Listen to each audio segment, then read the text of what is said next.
Welcome to my YouTube channel. ನಾನು ಇವತ್ತು ಸಂಕ್ರಾಂತಿ ಹಬ್ಬಕ್ಕೆ ಪೊಂಗಲ್ ಮಾಡ್ತಿದ್ದೀನಿ.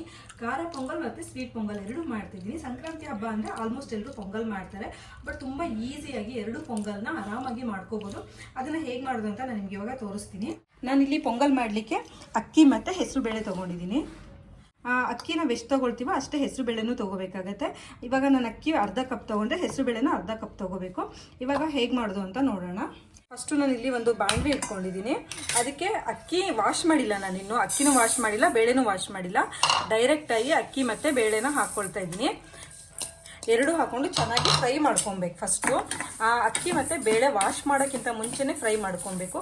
ಈ ಥರ ಫ್ರೈ ಮಾಡಿಕೊಂಡು ವಾಶ್ ಮಾಡಬೇಕು. ಆವಾಗ ಪೊಂಗಲ್ ಚೆನ್ನಾಗಾಗತ್ತೆ, ನಿಮಗೆ ತುಂಬ ಸಾಫ್ಟಾಗಿ ಚೆನ್ನಾಗಿ ಬರುತ್ತೆ.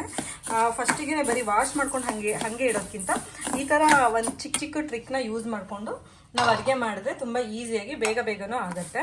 ಸೊ ನಾನು ಇದನ್ನು ಫಸ್ಟು ಚೆನ್ನಾಗಿ ಫ್ರೈ ಮಾಡ್ಕೊಳ್ತೀನಿ. ಒಂದು 2 ಮಿನಿಟ್ಸ್ ಅಷ್ಟು ಫ್ರೈ ಮಾಡಿಕೊಂಡ್ರೆ ಸಾಕು. ಆಯಿಲೆಲ್ಲ ಏನೂ ಹಾಕೋದು ಬೇಡ, ಜಸ್ಟ್ ಹಾಗೇ ಡ್ರೈ ಫ್ರೈ ಮಾಡ್ಕೊಬೇಕು.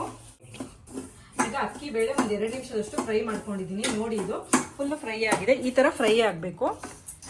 ಅಕ್ಕಿ ಮತ್ತು ಬೇಳೆ ಎರಡು ಚೆನ್ನಾಗಿ ಫ್ರೈ ಆಗಿದೆ.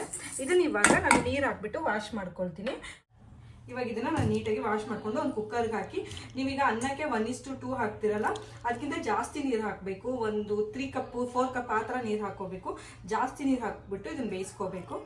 ನಾನು ಇವಾಗ ಇದನ್ನು ವಾಶ್ ಮಾಡ್ಕೊಂಡ್ಬರ್ತೀನಿ. ಇವಾಗ ನೋಡಿ, ಅಕ್ಕಿ ಮತ್ತು ಬೇಳೆನ ಎರಡನ್ನೂ ವಾಶ್ ಮಾಡ್ಕೊಂಡಿದ್ದೀನಿ. ಇದನ್ನ ಇವಾಗ ಕುಕ್ಕರ್ಗೆ ಹಾಕಿ ಬೇಯಿಸ್ಕೊಳ್ಳೋಣ.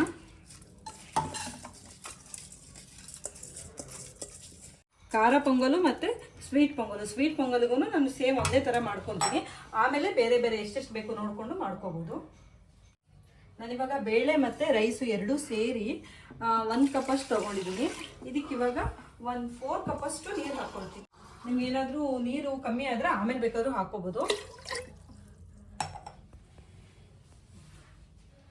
ಇದಕ್ಕಿವಾಗ ಸಾಲ್ಟ್ ಹಾಕ್ಕೊಳ್ತೀನಿ. ನಿಮಗೆ ರುಚಿಗೆ ಎಷ್ಟು ಬೇಕೋ ಅಷ್ಟು ಸಾಲ್ಟು ಮತ್ತು ಅರಿಶಿನ ಪುಡಿ.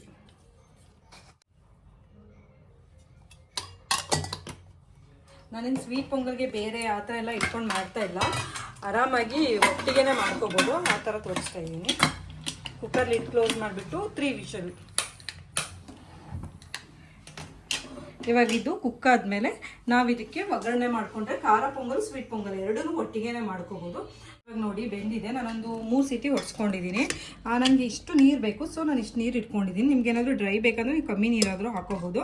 ನಾನು ಆಮೇಲೆ ನೀರೆಲ್ಲ ಹಾಕೋದು ಬೇಡ ಅಂದ್ಕೊಂಡು ಇವಾಗ ನಾವು ಗ್ಯಾಸ್ ಮೇಲೆ ಇಟ್ಬಿಟ್ರೆ ಫುಲ್ ಡ್ರೈ ಆಗ್ಲಿಕ್ಕೆ ಶುರು ಆಗಿಬಿಡುತ್ತೆ. ಅದಕ್ಕೆ ನಾನು ಇಷ್ಟು ನೀರು ಇಟ್ಕೊಂಡಿದ್ದೀನಿ. ಒಂದು 3 ವಿಷಲ್ ಹೊಡ್ಸ್ಕೊಂಡಿದ್ದೀನಿ. ಇನ್ನೂ ಸಾಫ್ಟ್ ಬೇಕಂದರೆ ಇನ್ನೊಂದು ವಿಷಲ್ ಹೊಡ್ಸ್ಕೋಬೋದು. ನೀವು ಶೇರ್ ಮಾಡ್ಕೊತೀನಿ ಇದನ್ನು. ಒಂದು ಖಾರ ಪೊಂಗಲು, ಒಂದು ಸ್ವೀಟ್ ಪೊಂಗಲು. ಸ್ವೀಟ್ನೇ ಫಸ್ಟ್ ಮಾಡ್ಕೊಳ್ಳೋಣ. ಸೊ ನಾನು ಸ್ವೀಟ್ ಪೊಂಗಲ್ಗೆ ಎಷ್ಟು ಬೇಕೋ ಅಷ್ಟನ್ನು ಒಂದು ಪಾತ್ರೆಗೆ ಹಾಕ್ಕೊಳ್ತೀನಿ. ಉಳಿದಿದ್ದು ಖಾರ ಪೊಂಗಲ್ಲು. ಆ ಸ್ವೀಟ್ ಪೊಂಗಲ್ಗೆ ನೀರು ಕಮ್ಮಿ ಇಟ್ಕೊಳ್ತೀನಿ, ಖಾರ ಪೊಂಗಲ್ಗೆ ನೀರು ಜಾಸ್ತಿ ಇಟ್ಕೊಳ್ತೀನಿ. ಸ್ವೀಟ್ ಪೊಂಗಲ್ಗೆ ನೀರು ಕಮ್ಮಿ ಏನಕ್ಕೆ ಅಂದರೆ ಇದಕ್ಕೆ ಇವಾಗ ನಾನು ಬೆಲ್ಲ ಹಾಕಿಬಿಟ್ರೆ ಫುಲ್ ನೀರು ಆಗಿಬಿಡತ್ತೆ. ಸೊ ಅದಕ್ಕೋಸ್ಕರ ಇದಕ್ಕೆ ಕಮ್ಮಿ ಇಟ್ಕೊಳ್ತೀನಿ. ಸ್ವೀಟ್ ಪೊಂಗಲಿಗೆ ಫಸ್ಟ್ ಮಾಡ್ಕೊಳ್ತಾ ಇದ್ದೀನಿ. ಪಾತ್ರೆಗೆ ಹಾಕ್ಕೊಂಡಿದ್ದೀನಿ. ಗ್ಯಾಸ್ ಆನ್ ಮಾಡ್ಕೊತೀನಿ. ಮಾಡಿಕೊಂಡು ಬೆಲ್ಲ ನಿಮಗೆ ರುಚಿಗೆ ಎಷ್ಟು ಬೇಕೋ ಅಷ್ಟು ಬೆಲ್ಲ ಹಾಕ್ಕೋಬೋದು. ನಾನು ರುಚಿಗೆ ಎಷ್ಟು ಬೇಕೋ ಅಷ್ಟು ಬೆಲ್ಲ ಹಾಕ್ಕೊಳ್ತಾ ಇದ್ದೀನಿ. ಇದು ಆರ್ಗ್ಯಾನಿಕ್ ಬೆಲ್ಲ. ಬೆಲ್ಲ ಹಾಕ್ಕೊಂಡು ಚೆನ್ನಾಗಿ ಮಿಕ್ಸ್ ಮಾಡ್ಕೋಬೇಕು. ಇದೊಂದು ಚೂರು ಕುದೀಲಿ. ಅಲ್ಲಿ ತನಕ ನಾನು ಇದಕ್ಕೆ ಏಲಕ್ಕಿ ಕುಟ್ಕೊತೀನಿ. 1-2 ಏಲಕ್ಕಿ ಕುಟ್ಕೊತೀನಿ.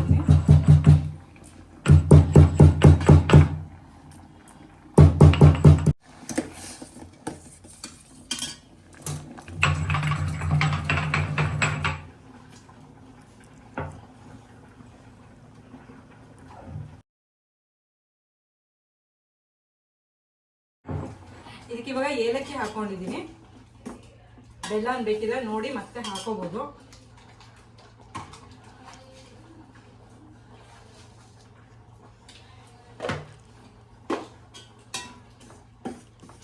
ಇದಕ್ಕೆ ಇವಾಗ ತುಪ್ಪದಲ್ಲಿ ಗೋಡಂಬಿನ ಫ್ರೈ ಮಾಡಿ ಹಾಕಬೇಕು.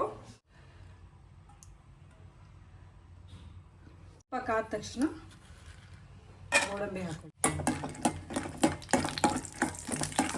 ಗೋಡಂಬಿ ಚೆನ್ನಾಗಿ ಫ್ರೈ ಆಗಿದೆ. ಆಯಿತು. ಸ್ವೀಟ್ ಪೊಂಗಲ್ ನೋಡಿ ಎಷ್ಟು ಬೇಗ ಎಷ್ಟು ಚೆನ್ನಾಗಿ ರೆಡಿ ಆಯಿತು. ಇಷ್ಟೇ, ಮತ್ತು ಇನ್ನೇನು ಇಲ್ಲ, ಆರಾಮಾಗಿ ಮಾಡ್ಕೊಬೋದು. ತುಂಬಾ ಟೇಸ್ಟಿಯಾಗಿ ಆಗುತ್ತೆ. ಇವಾಗ ಫ್ರೈ ಆಗಿದೆ. ನಾನು ಇದನ್ನ ಇವಾಗ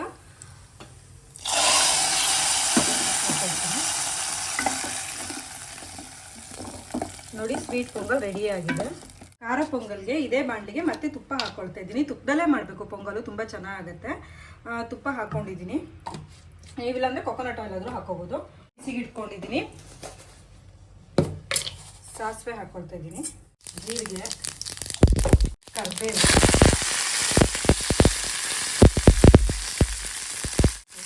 ಒಣಮೆಣಸು, ಇದ್ರ ಜೊತೆಗೆ ಗೋಡಂಬಿ, ಸ್ವಲ್ಪ ಗೋಡಂಬಿನ ಹಾಕೊಳ್ತಾ ಇದ್ದೀನಿ. ಚೆನ್ನಾಗಾಗುತ್ತೆ. ಮತ್ತು ಇದಕ್ಕೆ ಪೆಪ್ಪರ್ ಹಾಕ್ಕೊಳ್ತೀನಿ.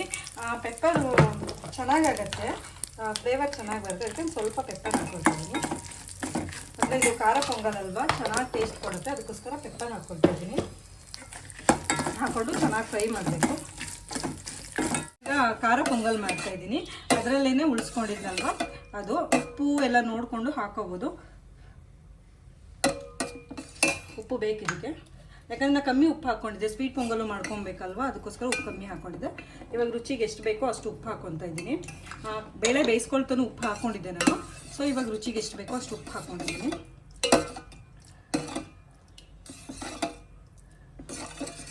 ಇದಕ್ಕೆ ಒಗ್ಗರಣೆ ಮಾಡ್ಕೊಂಡಿದ್ನಲ್ವ, ಇದನ್ನು ಮಿಕ್ಸ್ ಮಾಡ್ತೀನಿ.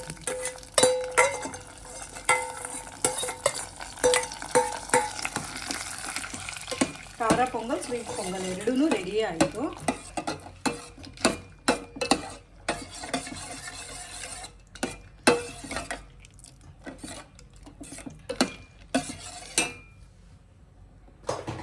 ಇದಕ್ಕೆ ಇವಾಗ ಸ್ವಲ್ಪ ಕಾಯಿ ತುರಿ ಹಾಕ್ಕೊಳ್ತೀನಿ. ನೀವು ಬೇಕಿದ್ರೆ ಕೊಬ್ಬರಿನಾದರೂ ಹಾಕ್ಕೋಬೋದು.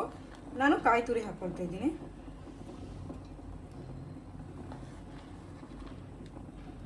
ಅಥವಾ ಕೊಬ್ಬರಿ ಸಣ್ಣ ಸಣ್ಣ ಪೀಸ್ ಮಾಡಿ ಹಾಕಿದ್ರೆ ಅದು ಬಾಯಿಗೆ ಸಿಕ್ಕರೆ ಅದು ಚೆನ್ನಾಗಿರುತ್ತೆ. ಅದು ಬೇಕಿದ್ರೂ ಹಾಕೋಬೋದು.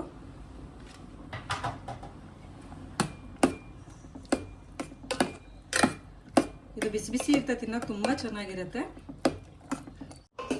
ಇದಿವಾಗ ರೆಡಿ ಆಗಿದೆ. ಖಾರ ಪೊಂಗಲ್ ಮತ್ತು ಸ್ವೀಟ್ ಪೊಂಗಲ್ ಎರಡನ್ನೂ ರೆಡಿ ಮಾಡ್ಕೊಂಡಿದ್ದೀನಿ ನಾನು. ಸಂಕ್ರಾಂತಿಗೆ ನೀವೂ ಪೊಂಗಲ್ ಮಾಡಿದ್ರೆ ಹೇಗಿತ್ತು ಅಂತ ನನಗೆ ಕಮೆಂಟ್ ಮಾಡಿ. Thank you all.